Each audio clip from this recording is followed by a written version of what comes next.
আসসালামু আলাইকুম ওয়া রাহমাতুল্লাহি ওয়া বারাকাতুহু। সকলে ভালো আছেন আশা করি। আমি শাহাদাত এলাম আজকে আপনাদের সামনে একটি তুলনামূলক চিত্র দেখাবার চেষ্টা করব। কিটো ডায়েট সম্পর্কে যারা জানেন এবং যারা জানেন না, এই ২ দলের লোক ভিন্ন মতামত দিয়ে থাকেন। তো অ্যা ১ম এ আমি আপনাদের সামনে উপস্থাপন করব আমাদের দেশের অধ্যাপক ডক্টর ইন্দ্রজিৎ প্রসাদকে। যার কথা শুনে আমি আমার যে সীমিত জ্ঞান তাতে বুঝেছি যে তিনি কিটো ডায়েট সম্পর্কে আসলে জানেন না। তো আম কিটো ডায়েটের উপরে আমি আমেরিকান নিউট্রিশন অ্যাসোসিয়েশন থেকে ৬ মাসের একটি ডিপ্লোমা কোর্স সম্পন্ন করেছি এবং তার অংশ হিসেবে এই ডায়েট সম্পর্কে বিস্তারিত জেনেছি। আর সেই জ্ঞানের উপর ভিত্তি করেই যখন আমি ডাক্তার ইন্দ্রজিৎ প্রসাদের কথা শুনি তখন বুঝতে পারি যে তিনি আসলে কিটো ডায়েট সম্পর্কে জানেন না। কিন্তু আ তারপরেও এই সম্পর্কে সাধারণ মানুষকে জ্ঞান দেবার চেষ্টা করেন। যেটা আম আ একজন অধ্যাপকের আসলে এভাবে করা আমার কাছে মনে হয় যে ঠিক যৌক্তিক নয়। আর স দিন শেষে যদি তথ্যটাই তিনি ভুল তথ্য দেন তাহলে তো উপকারের থেকে অপকার বেশি হবে, তাই না? তো আম চলুন সামনে এগোবার আগে উনার মুখে চট করে শুনে নিই উনি কিটো ডায়েট সম্পর্কে কি বলছেন। এবং তারপরে আমি আপনাদেরকে এর পেছনে কারণ কি আম ইত্যাদি, ইত্যাদি বিষয়গুলো নিয়ে খানিকটা আলোচনা করব এবং শেষে অন্য আমেরিকার নামকরা কতগুলো কয়েকটি ইউনিভার্সিটি থেকে বা প্রতিষ্ঠান থেকে প্রতিষ্ঠানের সঙ্গে সম্পৃক্ত প্রফেসরদের যে অভিমত কিটো ডায়েট সম্পর্কে সেটিও আপনাদের সামনে তুলে ধরব। যারা কিটো ডায়েট সম্পর্কে আসলে জানেন। তাহলে পার্থক্যটা বুঝতে আপনাদের সহজ হবে। চলুন ১ম এ আমরা অধ্যাপক ডাক্তার ইন্দ্রজিৎ প্রসাদের কথা শুনি। ওই যে 1500 ক্যালোরির কথা বললাম সেখানে কিন্তু fat, protein, carbohydrate, vitamin, minerals কোনো কিছু কিন্তু আসলে বাদ দেয়া যাবে না। শুধুমাত্র মাংস খেয়ে অথবা চর্বি খেয়ে, বাদাম খেয়ে কিন্তু ডায়াবেটিস কন্ট্রোল করাটা ঠিক নয়। এতে হৃদরোগের ঝুঁকি অনেক বেড়ে যায়। ইভেন ক্যান্সার হওয়ার সম্ভাবনাও বাড়ে। এবং একটি গবেষণায় দেখা গেছে যে যারা এই ধরনের লো কার্বোহাইড্রেট ডায়েট খান অথবা যেটাকে আমরা বলে থাকি কেটো ডায়েট, তাদের কিন্তু হার্ট অ্যাটাক হওয়ার সম্ভাবনা কিন্তু 52% বেড়ে যায়। তাদের ব্রেইন স্ট্রোক হওয়ার সম্ভাবনা কিন্তু 50 ভাগ বেড়ে যায় এবং তাদের কিন্তু ক্যান্সারের মৃত্যুর সম্ভাবনা প্রায় 32% বেড়ে যায়। সুতরাং এই ধরনের ডায়েট কিন্তু না করাই উচিত। তো অ্যা শুনলেন তিনি কিটো ডায়েট সম্পর্কে কি করলেন। তবে কি তার মতামত। তবে অ্যা যেটা খে আমি খেয়াল করেছি সেটি হচ্ছে তিনি আসলে সীমিত শর্করা ভিত্তিক খাদ্যাভ্যাস এবং কিটো ডায়েট বা কিটোজেনিক খাদ্যাভ্যাস এই দুটোকে মিলিয়ে ফেললেন। কেমন? অ্যা সীমিত শর্করা ভিত্তিক খাদ্যাভ্যাস কিন্তু স্বাভাবিক মানে প্রচলিতভাবে লোকে যতটা কার্বোহাইড্রেট খায় যেটা কিনা কারো মানে সাধারণ মানুষের ক্ষেত্রে ৫০ থেকে ৬০% তারা যে টোটাল যে ক্যালোরি খান, সেই ক্যালোরির ৫০ থেকে ৬০% হয় কার্বোহাইড্রেট থেকে সাধারণত আসে। আ এবং যদি কেউ তার থেকে কম খান, তাহলেই সেটাকে সীমিত শর্করা ভিত্তিক খাদ্য অভ্যাস বলা যেতে পারে। যেমন কেউ যদি ৪০% শর্করা জাতীয় খাবার খান, তাহলে সেটা সীমিত শর্করা ভিত্তিক। কেউ যদি ২৫% খান, সেটাও সীমিত শর্করা ভিত্তিক। কেউ যদি ১০% খান তাহলেও সেটা সীমিত শর্করা ভিত্তিক খাদ্যাভ্যাস। তবে এখন যখন ১০% বা তার কম আপনি কার্বোহাইড্রেট খাবেন, তখন এটাকে কিটোজেনিক খাদ্যাভ্যাস বলা যাবে। তো সুতরাং অ্যাম অ্যা কথা বলার সময় এই বিষয়টি খেয়াল রাখতে হবে যে কিটোজেনিক খাদ্যাভ্যাস মানে লো কার্ব হলেই সেটা কিটোজেনিক খাদ্যাভ্যাস নয়। যেটি প্রফেসর ইন্দ্রজিৎ প্রসাদ খানিকটা মিলিয়ে ফেললেন এবং সেখান থেকেই আমি বুঝতে পারি যে উনি আসলে কিটোজেনিক ডায়েট সম্পর্কে আ যে বিস্তারিতভাবে জানা সেটা হয়তো জানেন না। তো তিনি ৩ টি তথ্য দিলেন। একটি হচ্ছে আমাদের হৃদরোগ বেড়ে যাবে, আমাদের ক্যান্সারের ঝুঁকি বেড়ে যাবে। অ্যাম তো ইত্যাদি এবং আ সংখ্যাগুলো তো আপনারা শুনলেন। তো এই তথ্যগুলি উনি কোত্থেকে পেলেন? এই তথ্যগুলো উনি পেয়েছেন, আমি আপনাদেরকে দেখাচ্ছি। একটি সমীক্ষা ভিত্তিক অ্যাম গবেষণা থেকে। এখন কথাটিকে আমি সমীক্ষা ভিত্তিক গবেষণা কেন বলছি? সেটাও একটু বোঝা দরকার। ইউরোপিয়ান হার্ট জার্নালে প্রকাশিত হয়েছিল এই সমীক্ষা ভিত্তিক গবেষণাটি। গবেষণা ২ রকম আছে। একটা হচ্ছে সমীক্ষা ভিত্তিক, আরেকটা হচ্ছে পরীক্ষা ভিত্তিক। তো পরীক্ষাভিত্তিক গবেষণায় যেটা করা হয় সেটা হচ্ছে যে গবেষক কিছু আম মানুষ নিয়ে অথবা যদি ইঁদুরের উপরে করা হয় তাহলে ইঁদুর নিয়ে তাদেরকে ২ দলে বা ৩ দলে ভাগ করে ফেলেন যতগুলো দরকার। ভাগ করে একেকজনের উপরে একেক রকমের আম পরিবর্তন করেন। অর্থাৎ ধরুন আমরা যদি সীমিত শর্করা ভিত্তিক খাদ্যাভ্যাসের ফল দেখতে চাই তাহলে এরকম হতে পারে যে আমরা হয়তো ২ দল মানুষ নিয়ে বা একটা গবেষণার জন্য কতগুলো অ্যাম মানুষ নিয়ে তাদেরকে ২ ভাগে ভাগ করে ফেললাম। এক ভাগকে আমরা স্বাভাবিক যে খাদ্যাভ্যাস করছেন তাই করতে দিলাম। অন্য ভাগকে আমরা সীমিত আ শর্করা ভিত্তিক খাদ্যাভ্যাস করতে দিলাম এবং সেটা করে দেখা গেল যে তাদের অ্যাম অ্যাম যে কিছুদিন পরে ২ বছর পরে ৫-৬ মাস পরে বা ৫ বছর পরে তাদের স্বাস্থ্যগত যে পরিবর্তন সেইগুলোকে আমরা সেখান থেকে বোঝার চেষ্টা করলাম।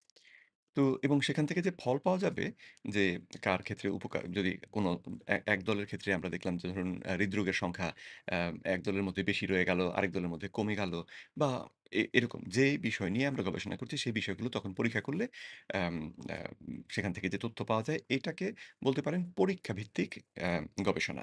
আর সমীক্ষা ভিত্তিক গবেষণা হচ্ছে যেখানে কোনো পরিবর্তন কোথাও কিছু করা হবে না। বরং আম এই বিশেষ করে এই যে গবেষণাটির আমরা আপনাকে দেখাচ্ছি, আপনাদের সামনে তুলে ধরেছি।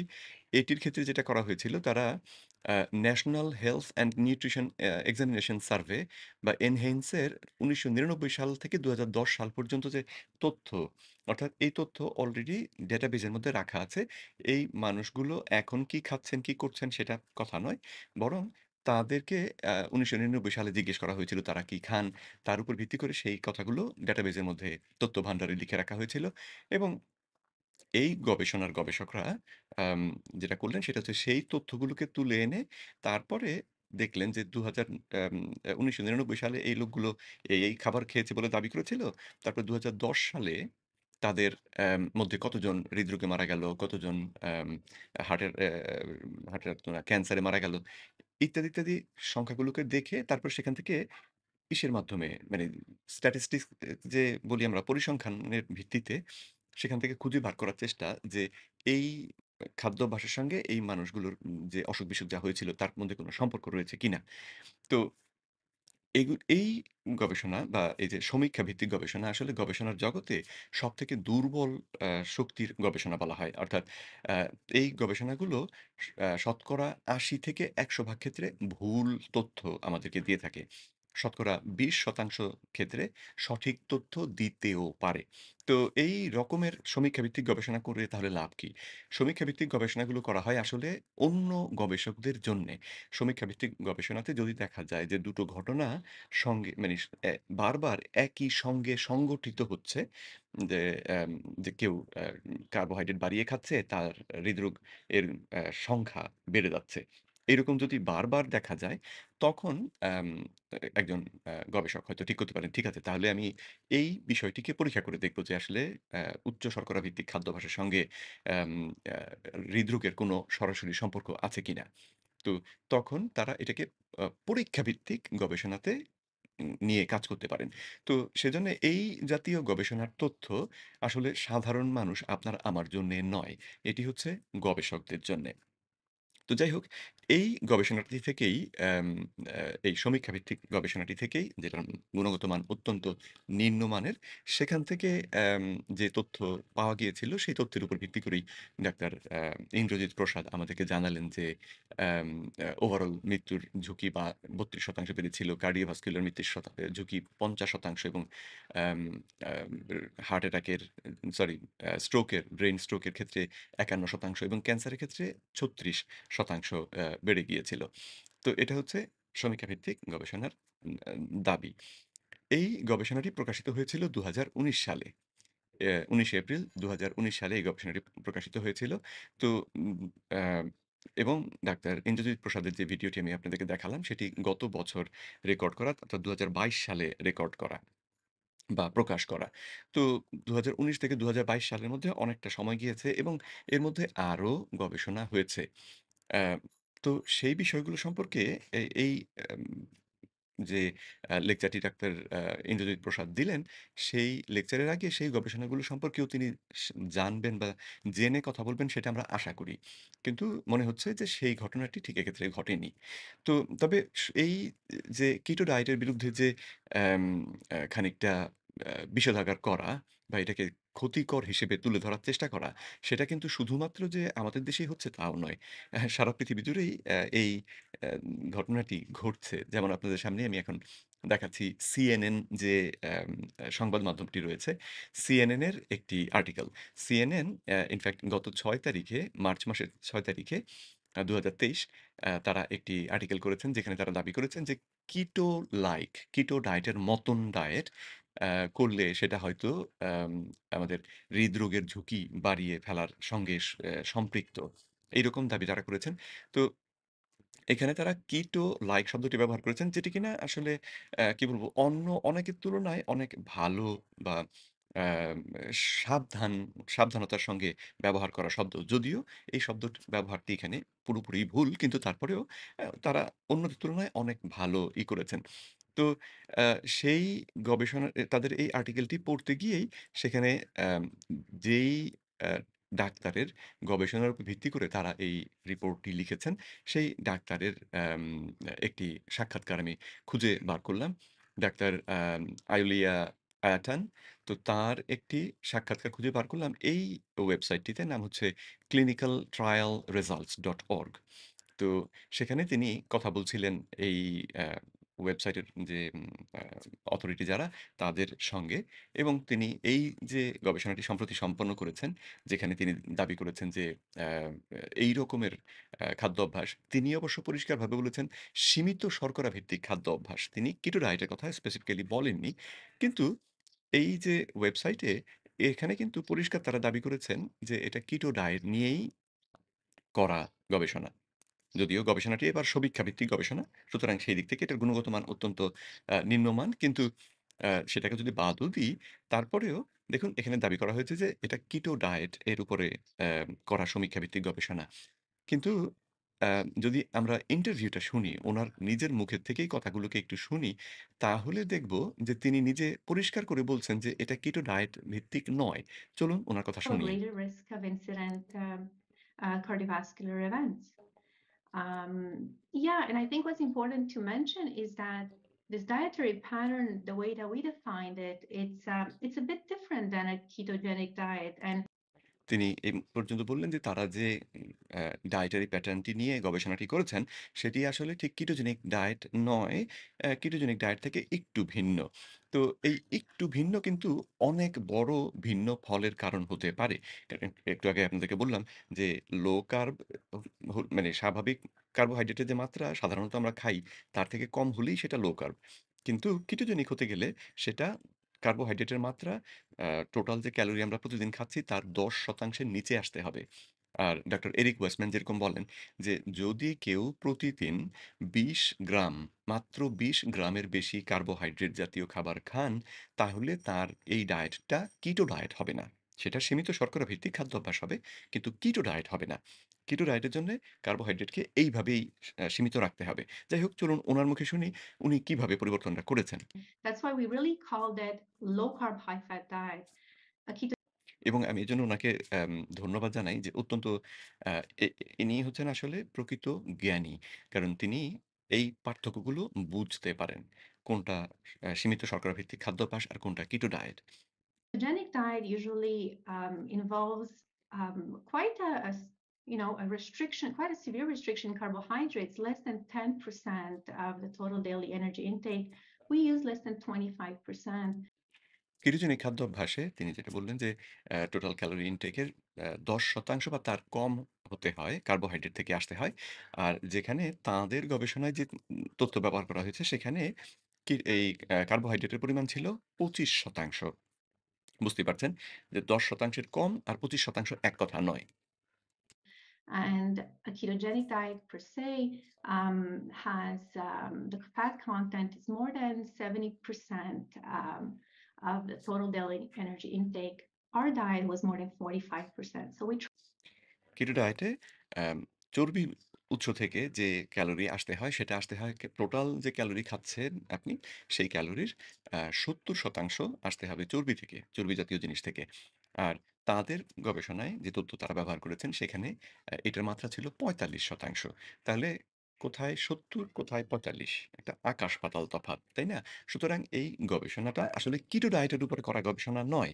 কিন্তু অ্যাম অ্যাম যেটা উনি Try নিজেমুখী to বলেন that if yeah, we try to I guess modify it a bit, and so that's why we called it low carb, high fat diet. এবং সেজন্য তিনি এটাকে low carb high fat diet বলছেন, keto diet তিনি বলছেন না। মজার ব্যাপার হচ্ছে একটু আগে যেমন আপনাদেরকে দেখালাম যে যারা এই আর্টিকেলটি লিখেছেন, রচনাটি লিখেছেন, তাঁরা কিন্তু পরিষ্কার কিটোজেনিক ডায়েট দাবি করে বসে আছেন। তো আপনার মতন আমার মতন সাধারণ লোক যখন গিয়ে আমরা এই হেডলাইনটি পড়ব, তখন আমরা মনে করব এটি আসলে কিটো ডায়েট বলতে যা বোঝায় সেই ক্ষেত্রেই করা পরীক্ষা। যদিও পরীক্ষাটি আসলে সেই ক্ষেত্রে করা নয়। এবং এই পরীক্ষাটিতেও তারা যে এই লো কার্ব এর যে ধারণাটি ব্যবহার করেছেন, সেখানে তারা দেখেছেন যে হৃদরোগের ঝুঁকি বেড়ে যায়। ভালো কথা, সেইরকম হতে পারে। কিন্তু তার সঙ্গে কিটো ডায়েটের তো আসলে সম্পর্ক নেই, যদিও লোকে এরকম দাবি করছেন।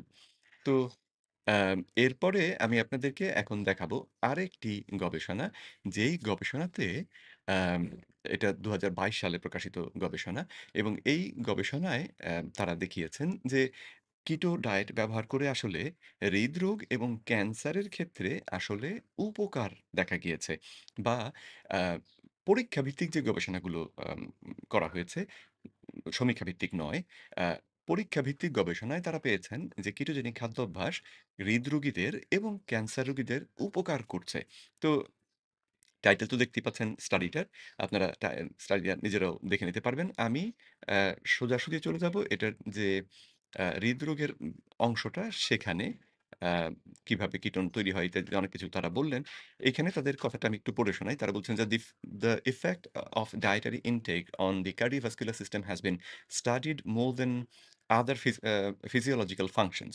In recent studies, the therapeutic effect of ketogenic diet in cardiovascular disease has been investigated, especially in the case of heart failure with reduced ejection fraction." এবং তারপরে তারা রেফারেন্স দিয়েছেন যে একটি গবেষণায় এই পরীক্ষা করে দেখা হয়েছে যে কিটো ডায়েট দিয়ে যাদের হার্ট ফেইলিউর হয়ে গিয়েছে বা হার্ট অত্যন্ত দুর্বল হয়ে গিয়েছে, তাদের রক্তে কিটোন বাড়িয়ে দিলে সঙ্গে, সঙ্গে তাদের হার্ট শক্তি ফিরে পাচ্ছে, খুব দ্রুত শক্তি ফিরে পাচ্ছে। তো এই গবেষণাটি এখানে লিঙ্কটা দেখতে পেলেন। আপনারা খুঁজে দেখতে পারবেন যদি চান। Many animal and human studies, both observational and experimental, এটার কথা আমি একটু আগে আপনাকে বোঝাবার চেষ্টা করছিলাম যে এক ধরনের গবেষণা হচ্ছে অবজারভেশনাল বা সমীক্ষা ভিত্তিক, পর্যবেক্ষণ ভিত্তিক, অন্যটা হচ্ছে পরীক্ষা ভিত্তিক experimental, indicate the effect of ketogenic diet on cardiovascular health. A meta-analysis of 1141 obese patients demonstrated that ketogenic diet had a beneficial effect on cardiovascular health, যেটা এই গবেষণাতে দেখা গিয়েছিল। যে কার্ডিওভাস্কুলার হেলথ এর ক্ষেত্রে কেটোজেনিক ডায়েটে উপকার হয়েছে ১১৪১ জন ওবিজ, অত্যন্ত মোটা রোগীর ক্ষেত্রে। তো এই গবেষণাতে সেটা দেখা গিয়েছিল। Another randomized control clinical trial, RCT, যেটা কিনা অত্যন্ত উচ্চমানের আম আ পরীক্ষা বা পরীক্ষা ভিত্তিক গবেষণা আসলে। তো সেখানে বাই Polito et al, যেটা এই হচ্ছে তার লিঙ্ক। Polito et al এর ইস ইস স্টাডিটার নাম হচ্ছে "A Heart Rate Variability and Sympathetic Activity in Modulated um, by Very Low Calorie Ketogenic Diet." তো সেখানে তারা they showed that the heart rate decreased following weight loss due to ketogenic diet. Several mechanisms proposed the impact of KD on cardiovascular function. তো এই কথা দিয়ে তারা শুরু করলেন যে তারা ketogenic diet হার্ট রোগের বা হৃদরোগের ক্ষেত্রে এর উপকারী ভূমিকাই তারা দেখতে পাচ্ছেন। এবারে আমি বিস্তারিততে আর যাব না। ক্যান্সারের ক্ষেত্রেও তারা এখানে একই রকম মতামত দিয়েছেন। আমি সরাসরি চলে যাব উপসংহারে। আম সেটা আপনাদেরকে একটু পড়ে শোনাবো যাতে করে আম আপনারা চিত্রটা পান। এই হচ্ছে কনক্লুশন বা উপসংহার অংশটা। সেখানে তারা বলেছেন, "Several potential mechanisms have been proposed to explain the potential effects of ketogenic diet on cancer and CVD. KD, ketogenic diet, might suppress oxidation through increasing mitochondrial biogenesis, exert an anti-inflammatory effect, and consequently reduce cancer and CVD risk. and improve various shared risk factors of cancer and CVD, example, hypertension, obesity, diabetes mellitus, and dyslipidemia. However, it has been well established that the effect of KD might vary by its composition and type of macronutrients. Although available evidence has shown that KD can improve shared CVD and cancer risk factors over a short period of time, there are only a few long term trials, and this limits the strength of the recommendation for KD. Moreover, there is no study that has exclusively examined ketogenic diet effects on patients with both medical conditions, and therefore the interplay between KD and various pathophysiological pathways involved in both conditions cannot be exactly known.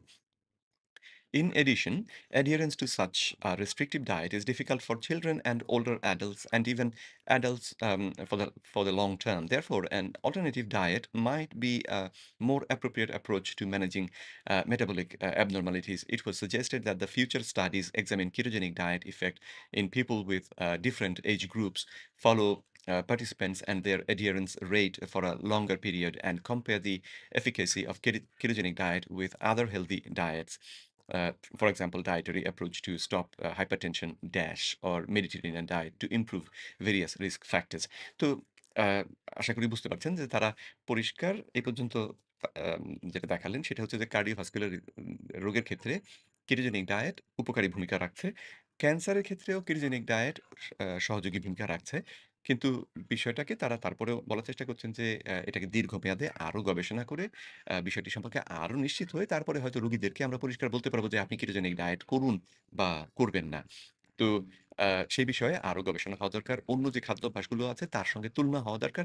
যেটা কিনা একটা গবেষণা থেকে আমরা এই রকমের একটা তথ্যই আশা করতে পারি। তাই না?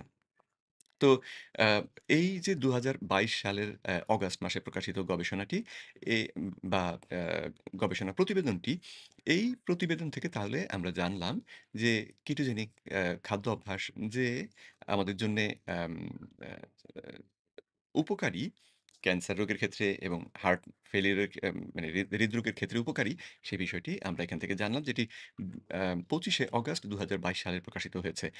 আর ডক্টর ইন্দ্রজিৎ প্রসাদের যে ভিডিওটি সেটির রেকর্ড যদ্দূর আমার মনে পড়ে এরপরে করা হয়েছিল। তো যাই হোক আ এইবারে চলুন অন্য ৩ জন প্রফেসরের মতামত আমরা শুনি।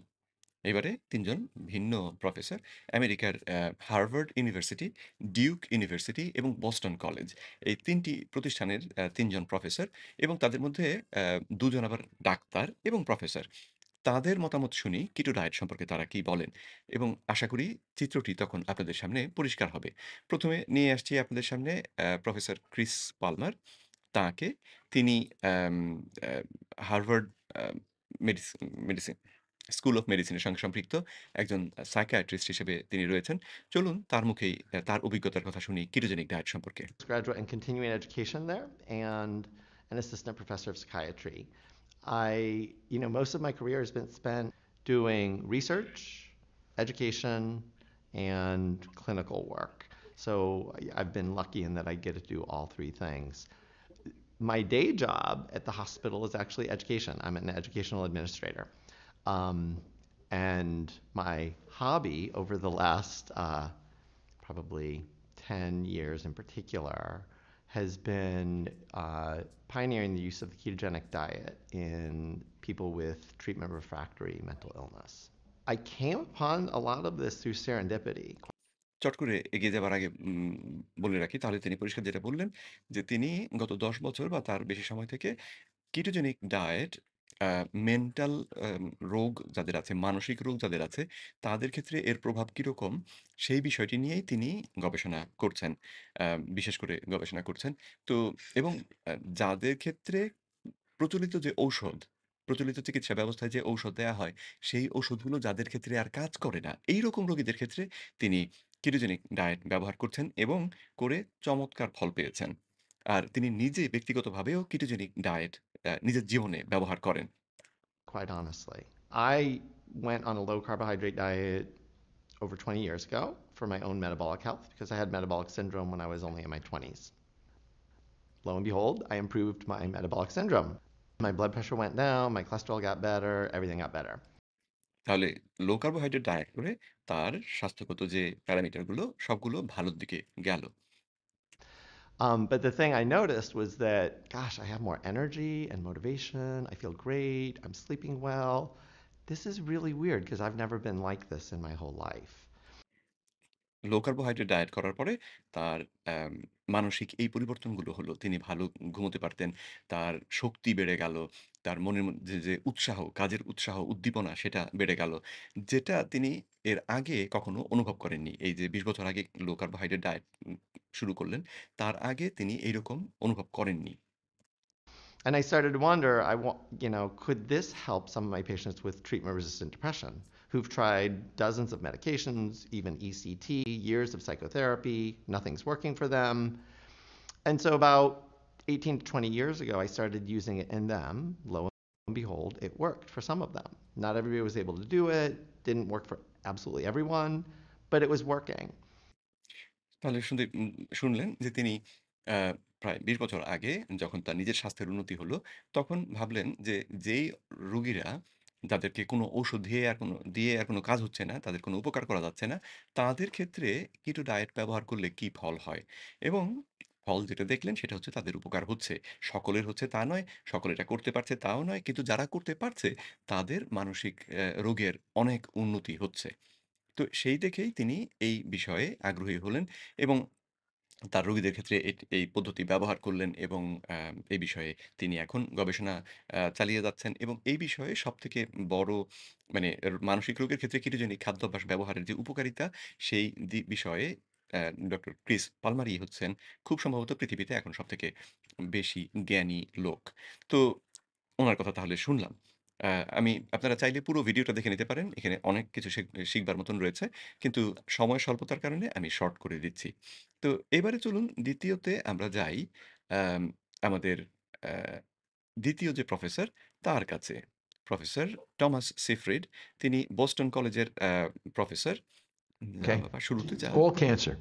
Every cancer needs glucose. About cancer from our work with the keto is that getting patients step one into the ketosis stage reduces all of the factors that are contributing to their progressive disease.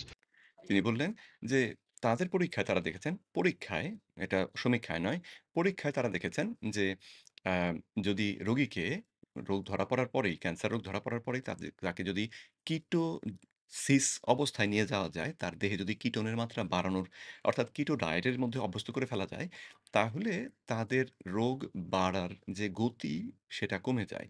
এব এবং স্বাস্থ্যগতভাবে তারা আরো ভালো আ একটা অবস্থানে আসেন। অর্থাৎ তাদের যে গবেষণা, পরীক্ষাভিত্তিক গবেষণা, সেখানে তিনি আসলে পেয়েছেন যে কেটোজেনিক খাদ্যাভ্যাস ক্যান্সার রোগীদের জন্যে উপকারী। তার কারণটা কি সে সম্পর্কে চলুন আরেকটু শুনে নিই উনার মুখ থেকে। It gives us a little bit of an opportunity to now think of other things. Is this tumors cancer or all cancer? All cancer. Every cancer needs glucose and glutamine. সব ধরনের ক্যান্সারের ক্ষেত্রে তিনি দাবি করলেন যে এই উপকার তারা দেখেছেন, এই পরিবর্তন দেখেছেন, এই উপকারী ভূমিকা তারা দেখেছেন কেটোজেনিক ডায়েটের এবং অ্যা উম কারণ তিনি বললেন যে, যেকোনো ক্যান্সারই আসলে বাঁচে ২ টো আ জ্বালানির উপর ভিত্তি করে। একটি হচ্ছে গ্লুকোজ যেটি শর্করা থেকে আমরা পেয়ে থাকি। আর অন্যটি হচ্ছে glutamine. Okay, blood cancers, breast cancers, colon cancers, bladder cancers, brain cancers, all these different cancers. They all have the same metabolic demand. Why? Because their respiration is defective. So cancer comes as the result of the mitochondria's damage over a chronic period, forcing the cell into this ancient fermentation pathway, which involves two prime fuels, which is glucose and glutamine. Both of these fuels impact on each other and are powerfully synergistic. So when we use keto alone, we shut down the glucose arm of this pathway. But the glutamine, and it depends on the cell. Some cells are very more glutamine dependent than glucose dependent. যাই হোক, এখানে তিনি বিস্তারিত যাচ্ছেন। আমি আপনাদের সামনে বিস্তারিত এখন আর নিচ্ছি না। কিন্তু যে সারমর্ম যেটা সেটা আশা করি পেয়ে গিয়েছেন। সেটি হচ্ছে যে ক্যান্সার রোগীদের জন্যে ১ম ধাপটাই তাহলে হওয়া উচিত যে তাদেরকে কিটো ডায়েট করানো উচিত। তাদের রক্তে কিটোনের মাত্রা বাড়িয়ে দেওয়া উচিত এবং তাতে তাদের ক্যান্সারের যে মূল খাবার কার্বোহাইড্রেট বা শর্করা জাতীয় খাবার, সেই খাবার যদি দেহ থেকে কমে যায়, যেটা কিটো ডায়েট করলে আমরা তাই করি, সেটা যদি কমে যায় তাহলে ক্যান্সার টিউমারগুলো আ বা ক্যান্সার আক্রান্ত কোষগুলো যথেষ্ট পরিমাণে খাবার পায় না। অন্য যে খাবারটি গ্লুটামিন, সেটি প্রোটিন উৎস থেকে আসে কিন্তু আমাদের দেহ নিজেও এই গ্লুটামিনটাকে তৈরি করে। এবং প্রচুর পরিমাণে তৈরি করে। তো সেই কারণে ডক্টর সিফরিড বললেন যে, "এটাকে নিয়ন্ত্রণ করাটা একটু কঠিন। কিন্তু চিনিটাকে নিয়ন্ত্রণ করাটা অনেক বেশি সহজ।" আর যদি চিনিটাকে আমরা নিয়ন্ত্রণ করে ফেলতে পারি, তাহলে দেখা যায় যে কিটোন এই গ্লুটামিন এবং কার্বোহাইড্রেট দুটোর উপস্থিতিতে রোগটা যত দ্রুত বাড়ে, একটাকে থামিয়ে দিতে পারলেও সেই গতিটা অনেক কমে যায়। সুতরাং রোগী সময় পান বেশি, অন্য চিকিৎসা করার সুযোগ তখন বাড়ে এবং এই চিকিৎসার সঙ্গে অর্থাৎ এই কিটো ডায়েটের সঙ্গে কিমোথেরাপি বা রেডিওথেরাপি যদি একত্রে দেয়া হয়, তাহলে দেখা যায় ফলটা হয় আরো অনেক বেশি শক্তিশালী এবং ঔষধ লাগে অনেক কম। যাই হোক, এটা বিস্তারিততে আর যাচ্ছি না। কিন্তু আপনাদেরকে শুনিয়ে রাখলাম যে একজন প্রফেসর আম দাবি করছেন যে কিটোজেনিক ডায়েট আসলে ক্যান্সার রোগের চিকিৎসার জন্যে একটি চমৎকার অস্ত্র। যেখানে আমাদের ডাক্তার ইন্দ্রজিৎ প্রসাদের মুখে শুনেছিলাম যে কিটো ডায়েট করলে ক্যান্সারের ঝুঁকি বেড়ে যায়। তো গেল ক্যান্সার নিয়ে কথা। এবারে আমরা যাব আমাদের ৩য় যে প্রফেসর, প্রফেসর এরিক ওয়েস্টম্যান তার কাছে। এবং তার কাছ থেকে জানার চেষ্টা করব যে কিটো ডায়েট সম্পর্কে তিনি কি বলেন? No, it can't do keto, can't do low carb. I'll pull this out and say, well, it's really not new, at least the version I teach. And then from 1923, this approach was used to treat diabetes in the book. And I have the actual pages from the book. And I was looking, wow, these pages are 100 years old now almost, because it's actually from the book. So this keto versus reverses obesity, keto reverses diabetes. Everyone knows that. What nobody knows is keto reverses heart failure. And so, what I learned over the last couple of years without conferences is, you know, we need to start getting information out and driving the academic world. And while I used to be someone who wrote and published research papers, I'm now doing research in my clinic, basically seeing things that the academic people are not even studying yet. তো professor Eric Westman তার মুখে শুনলেন এবং এই যে উপস্থাপনাটি দেখতে পাচ্ছেন, এই উপস্থাপনার যে মূল আম টাইটেল তিনি ব্যবহার করেছেন, সেটি হচ্ছে কিটো রিভার্সেস হার্ট ফেইলিউর। তার মানে কিটো ডায়েট ব্যবহার করে তিনি তার হাতে প্রমাণ রয়েছে আ এবং এই উপস্থাপনায় তিনি সেই প্রমাণ দেখিয়েছেন যে কিটো ডায়েট ব্যবহার করে আমাদের হৃদরোগকে সারিয়ে তোলা সম্ভব। তো যেখানে একদিকে আমরা শুনলাম যে কিটো ডায়েট করলে হৃদরোগের ঝুঁকি অনেক বেড়ে যায়। ৫০ ৫১% বেড়ে যায়। যেটা ছিল সমীক্ষা ভিত্তিক অত্যন্ত নিম্নমানের গবেষণা। আর এখানে তিনি যে তথ্য উপস্থাপন করছেন, সেখানে বেশ কয়েকটি গবেষণা ছিল পরীক্ষা ভিত্তিক উচ্চমান সম্পন্ন গবেষণা। সেখান থেকে তিনি যে সিদ্ধান্তে এসছেন, সেটি হচ্ছে কিটো ডায়েট আসলে হৃদরোগকে সারিয়ে দিতে চমৎকার কাজ করতে পারে। এখন আ আপনাদের ভাবতে হবে যে কার কথা, কোন তথ্যটিকে বিশ্বাস করবেন। আম এইরকম যে অ্যা নিউজ মিডিয়া যেগুলো থাকে বা সোশ্যাল মিডিয়ার যে বিভিন্ন রকম আউটলেট গুলো আছে, বড়, বড় ওয়েবসাইট যেগুলো আছে যারা সুযোগ পেলেই কিটো ডায়েটের বিরুদ্ধে বিষোদ্গার শুরু করেন, তাদের কথা শুনবেন? নাকি প্রফেসররা যারা কিটো ডায়েট নিয়ে আসলে কাজ করছেন, কিটো ডায়েট রোগীদের উপরে ব্যবহার করে এর উপকারী দিক নিজেরা চোখের সামনে দেখতে পাচ্ছেন এবং পরীক্ষা-নিরীক্ষা করে রোগীদের দেহে অন্য কোনো ক্ষতির কোনো অ্যা স সংকেত বা কোনো আম ই চিহ্ন খুঁজে পাচ্ছেন না, আমরা কি তাদের কথা বিশ্বাস করব? নাকি হেডলাইন বিশ্বাস করব? আশা করছি এই আলোচনা আপনাদের অনেককেই কিটো ডায়েট সম্পর্কে যে ভুল ধারণা তার থেকে বের করে আনবে এবং কিটো ডায়েট সম্পর্কে আপনাদের যদি type 2 diabetes, obesity, high blood pressure, তারপরে কার্ডিওভাস্কুলার ডিজিজ, কিডনি ডিজিজ, ব্রেইনের যে অসুখগুলো হয়, আলঝেইমার্স, পার্কিনসন্স, ডিমেনশিয়া, আ ভুলে যাওয়ার যে সমস্যা, মানসিক রোগ যেগুলো, সেগুলো যদি কারো হয়, ক্যান্সার রোগে যদি আক্রান্ত কেউ থাকেন, আ বা ত্বকের রোগ কারো থাকে, ইত্যাদি, ইত্যাদি, আ এ যে নন কমিউনিকেবল ডিজিজ যেগুলোকে আমরা আজকে বলছি, সেই অসুখ যদি আপনাদের কারো থেকে থাকে, তাহলে আশা করি এই আম আ ভিডিও দেখার পরে আপনারা তাদের ক্ষেত্রে কিটো ডায়েট কিভাবে ব্যবহার করা যায় বা ব্যবহার করে উপকার পাওয়ার সম্ভাবনা কতটা সম্ভব কিনা এই বিষয়গুলো নিয়ে একটুখানি সচেতন হবেন, সজাগ হবেন এবং ব্যবহারের চেষ্টা করবেন। এবং শুধুমাত্র একজন অধ্যাপক দাবি করেছেন সেজন্যেই এটি অত্যন্ত ভয়ংকর তাই এটাকে এড়িয়ে চলতে হবে সেই আচরণ আশা করি করবেন না। কারণ দিন শেষে অ্যা যদি এই চিকিৎসা পদ্ধতি আপনি ব্যবহার না করেন এবং তাতে যদি ক্ষতি কিছু হয় তাহলে আপনার হবে। অধ্যাপকের কিন্তু ক্ষতি হবে না। সকলকে পরবর্তী ভিডিওতে দেখা হবে সেই স আপনাদের সঙ্গে আবার পরবর্তী ভিডিওতে দেখা হবে সেই আশা রেখে আজকে এইখানেই শেষ করছি। আসসালামু আলাইকুম ওয়া রাহমাতুল্লাহি ওয়া বারাকাতুহু।